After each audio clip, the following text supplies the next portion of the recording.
Hello everyone, কেমন আছো তোমরা সবাই? আশা করছি ভীষণ ভালো আছো। অ্যাডিস কিচেনে তোমাদের সবাইকে স্বাগত জানাই। আজকে আমি তোমাদের সাথে একটা 1.5 পাউন্ডের চকলেট ফ্লেভারের কেকের ডিজাইন শেয়ার করব। কাস্টমার আমাকে বলে দিয়েছিল যে যেন অনেকজন মিলে খেতে পারে, তাই আমি রেক্ট্যাঙ্গুলার শেপের ওপরই কেকটা করেছিলাম। তবে কাস্টমারের আর অন্য কিছু ডিমান্ড ছিল না। ডিজাইনটা সম্পূর্ণ আমি মনের মধ্যে থেকেই করেছিলাম। ওভারলোডেড চকলেট কেক তোমরা যেমন দেখেছিলে ঠিক তেমনটাই, কিন্তু কালারটা একটু অন্যরকম রেখেছিলাম, হালকা পিঙ্কিশ কালার। আজকের এই কেকটা কাস্টমার তার 2 যমজ বোনের জন্য অর্ডার করেছিল, তাই 2খানা নাম লিখতে হতো কেকের ওপর। তার সাথে 2টো টেডি বিয়ারও অ্যাড করে দিলাম।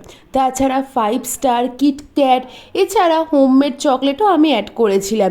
তার মধ্যে ছিল ভ্যানিলা ফ্লেভার আর চকলেট ফ্লেভার। আচ্ছা, গেস করো তো এই কেকটার প্রাইস কত হতে পারে? যে ঠিকঠাক গেস করবে তার নামটা আমি নেক্সট ভিডিওতে নেব। চলো আজকের মতন টাটা।